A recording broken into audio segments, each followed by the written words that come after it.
26 dan 27 Juli lalu. Bagaimana perkembangan sidang? Kita bergabung dengan Nadia Atmaji langsung dari Gedung Mahkamah Konstitusi Jakarta. Nadia, bisa Anda jelaskan siapa saja pihak yang mengajukan permohonan pengujian Perpu Ormas ke MK, Nadia? Afi, dalam sidang judicial review Nadia, lebih jelas apa saja poin permohonan yang diajukan dalam judicial review ini, Nadia? ada sejumlah poin permohonan yang disampaikan. Baik, Nadia Atmaji melaporkan dari Gedung MK Jakarta. Terima kasih atas laporan Anda. Pemirsa, beralih ke informasi lain, Partai Gerindra menegur secara langsung Wakil Ketua Umum Gerindra yang membidangi buruh, Arief Poyono, atas pernyataan kontroversinya yang mengatakan PDIP mirip dengan PKI. Setelah menyebut PDIP seperti PKI, Wakil Ketua Umum Partai Gerindra Arief Poyono mengirim surat pernyataan meminta maaf kepada Ketua Umum PDIP Megawati Soekarno Putri. Sebelumnya PDIP berencana menggugat Arief atas pernyataannya ini. Ke informasi berikutnya, Mabes Polri menetapkan Direktur Utama PT Indo Beras Unggul Trisnawan Widodo sebagai tersangka. Berdasarkan hasil gelar perkara, PT IBU dinilai melakukan beberapa praktik kecurangan. Selain pasal perlindungan konsumen, Direktur PT IBU juga dijerat pasal tindak pidana pencucian uang. Pemirsa, gudang beras PT Indo Beras Unggul digerebek Satuan Petugas Pangan 20 Juni lalu. Dan informasi lainnya akan kami sajikan di Metro hari ini usai jeda berikut ini. Tetaplah bersama kami.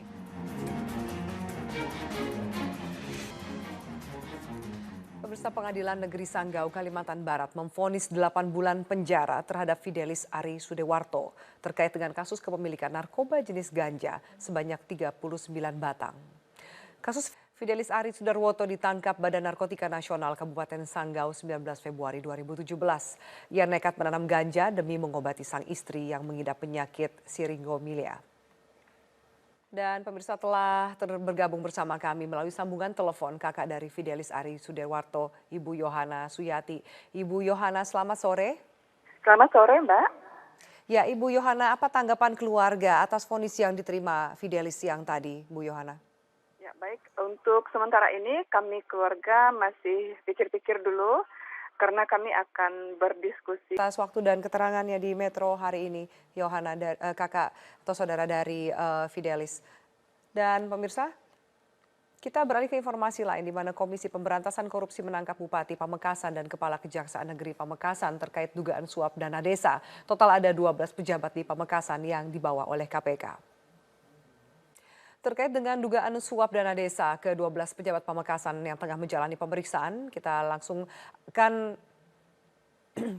akan bergabung dengan kontributor Metro TV Hidayatul Rahman di Pamekasan dan Vera Bahasuan dari Surabaya. Pertama kita akan ke Hidayat terlebih dahulu. Hidayat, bagaimana kronologis penangkapan kami akan ke Vera Bahasuan dari Surabaya terlebih dahulu. Vera, apakah kemudian proses pemeriksaan masih berlanjut di Surabaya? Ya, Afi, berdasarkan informasi yang Vera, kapan mereka akan rencananya dibawa ke Jakarta, Vera? hingga saat ini informasi yang kami peroleh Dari Surabaya, Jawa Timur. Dan pemirsa, kami akan lanjutkan Metro hari ini dengan informasi lainnya. Di antaranya Presiden Jokowi. Pemirsa, Mahkamah Konstitusi mulai menyidangkan permohonan judicial review pasal Undang-Undang MD3 yang mengatur tentang hak angket DPR. Para pemohon menilai KPK bukan lembaga yang merupakan objek hak angket DPR RI. Komisi Pemberantasan Korupsi memeriksa tersangka kasus dugaan korupsi proyek pengadaan KTP elektronik Andi Agustinus atau Andi Narogong. Andi diperiksa sebagai saksi untuk tersangka Markus Nari.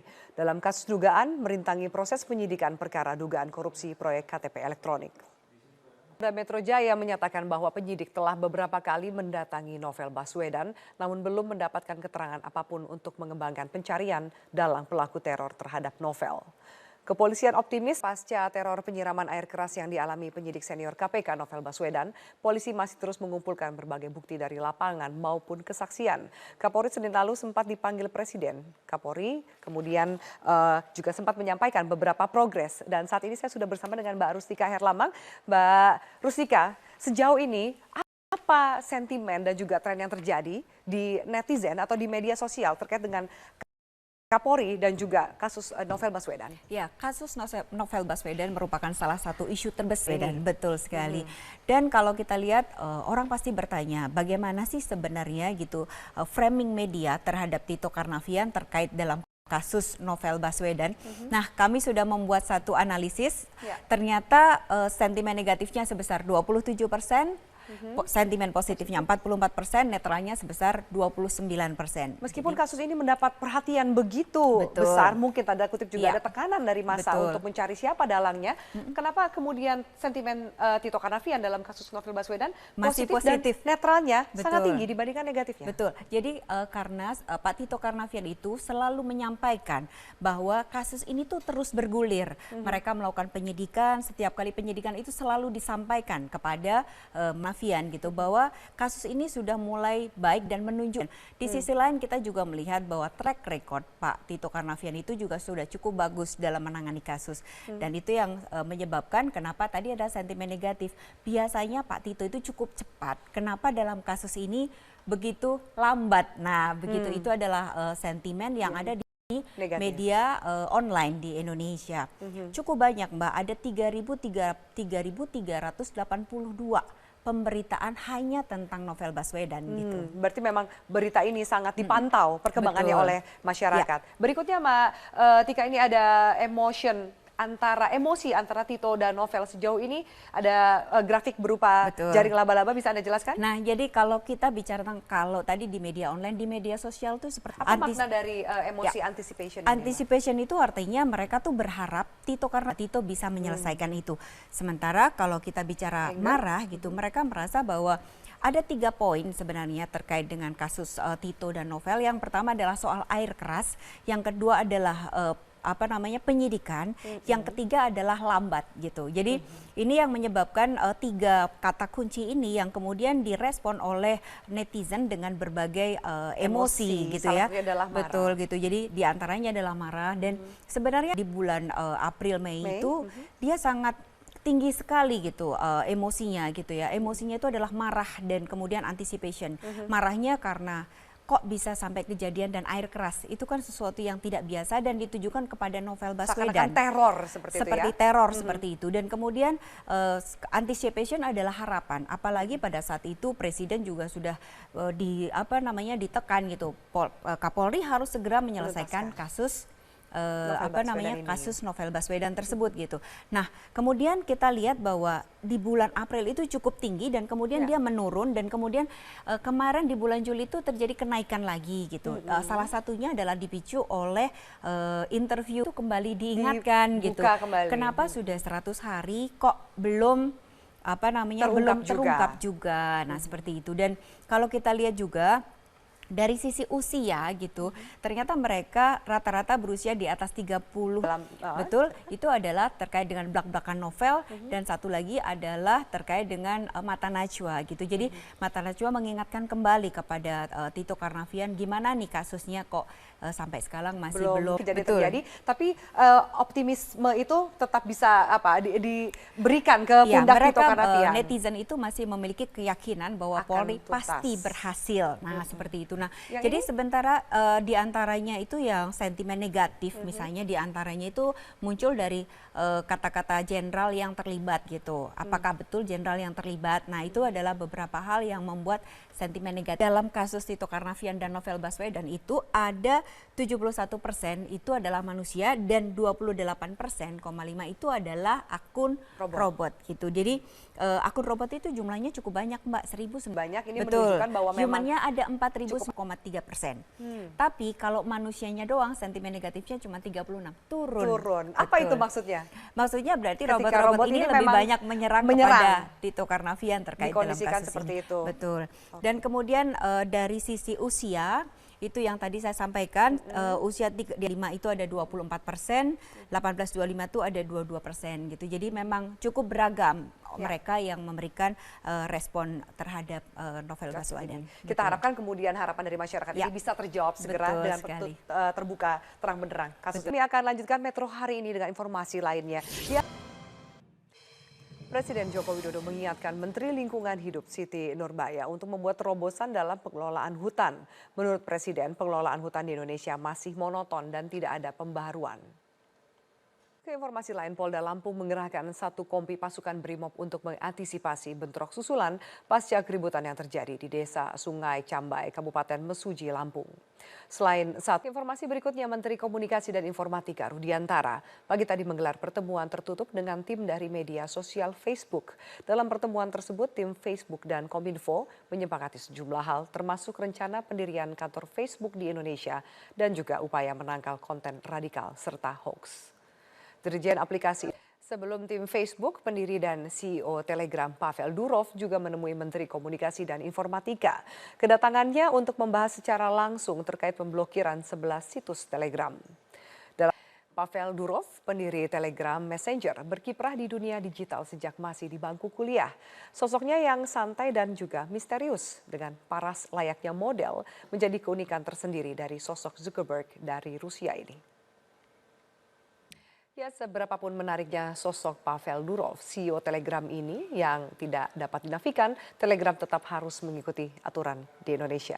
Dan pemirsa, kami akan lanjutkan Metro hari ini dengan informasi dari jemaah calon haji Indonesia. Selain menyediakan bus salawah yang melayani jemaah selama beraktivitas di Mekah, panitia penyelenggara haji Indonesia juga menyediakan 120 dari 170 petugas transportasi untuk melayani jemaah di setiap halte bus. Antisipasi sekitar 7.000 calon haji asal Indonesia dari 8 embarkasi tiba di Madinah hari ini. Sementara untuk memenuhi kebutuhan makanan jemaah, sebagian perusahaan catering harus mengimpor bahan makanan, salah satunya dari negara Amerika Latin. Kita bergabung dengan Desi Fitriani dari Mekah, Arab Saudi. Ya, Desi, sejauh ini sampai sore hari ini dari embarkasi mana saja jemaah calon haji Indonesia yang sudah tiba di Madinah, Desi? Ya, memang habis sekitar 1 jam yang lalu. Persediaan bahan makanan untuk jemaah haji Indonesia. Ya, memang habis sampai sejauh ini. Terima kasih Desi Fitriani atas laporan Anda. Dan pemirsa, tim penyedia akomodasi jemaah haji di Kementerian Agama sudah menetapkan 155 hotel tempat menginap bagi jemaah haji di Mekah. Pemondokan bagi para jemaah haji terletak relatif dekat dengan Masjid Nabawi dan di Madinah dan juga Masjidil Haram di Mekah. Pemirsa, sejak pukul 2 WITA, jamaah calon haji kloter 9 tiba di asrama haji embarkasi Makassar, Sulawesi Selatan dan diterima secara resmi oleh panitia haji. Namun keberangkatan rombongan dari 2 provinsi ini ditunda selama 10 jam. Untuk informasi selengkapnya akan disampaikan Nadine Utomo dari Makassar, Sulawesi Selatan. Nadine, pukul berapa jamaah calon haji akan berangkat dan ini merupakan perubahan yang keberapa? Ya, Afi, kloter 9. Daerah mana saja jemaah calon haji kloter 9 ini berasal? Ada dari 2 provinsi, tepatnya Nadine Utomo melaporkan dari Makassar, Sulawesi Selatan. Nadine, terima kasih atas informasinya. Kita akan lanjutkan Metro hari ini dengan informasi lainnya, di antaranya dari pegawai KPK yang Pegawai KPK hari ini menghadiri sidang perdana uji materi hak angket DPR terhadap KPK. Para pegawai KPK yang menjadi pemohon dalam sidang ini menilai bahwa penggunaan hak angket DPR terhadap KPK bertentangan dengan pasal 79 ayat 3 Undang-Undang MD3. Mabes Polri menetapkan Direktur Utama PT Indo Beras Unggul Trisnawan Widodo sebagai tersangka. Berdasarkan hasil gelar perkara, PT IBU dinilai melakukan beberapa praktik kecurangan. Selain pasal perlindungan konsumen, Direktur PT IBU juga dijerat pasal tindak pidana pencucian uang. Kami akan lanjutkan Metro hari ini usai jeda berikut ini. Tetaplah bersama kami. Pemirsa, foto bayangan hitam tampak berada di belakang Presiden Joko Widodo pada acara zikir kebangsaan yang digelar di Istana Kepresidenan tadi malam. Foto tersebut tersebar di media sosial dan sempat menimbulkan tanda tanya bagi masyarakat yang melihatnya. Pada latar gelaran zikir kebangsaan di istana juga sempat dikira sosok tokoh superhero Batman dan juga menghebohkan netizen pada pelantikan Kabinet Kerja Presiden Joko Widodo 2014 silam lalu. Dan kita akan jelaskan ke pemirsa bayangan tersebut ternyata adalah sebuah patung. Sudah terhubung melalui sambungan telepon juru bicara Presiden Johan Budi. Mas Johan Budi, selamat sore. Selamat sore, Afi.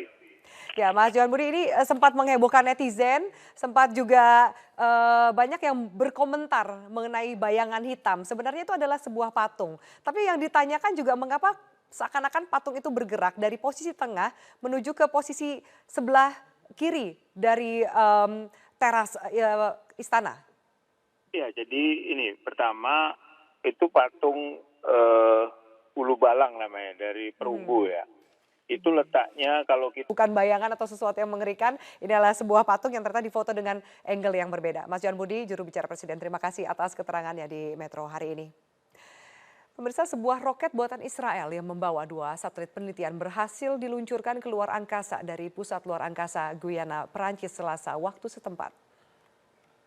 Informasi dari Perancis tadi sekaligus juga menutup perjumpaan kita di Metro hari ini. Atas nama kerabat kerja yang bertugas, saya Afiani Malik undur diri. Terima kasih atas atensi Anda. Selamat sore, sampai jumpa. Selamat sore pemirsa, Syahid Khaqan Abbasi dilantik sebagai Perdana Menteri ke-28 Pakistan.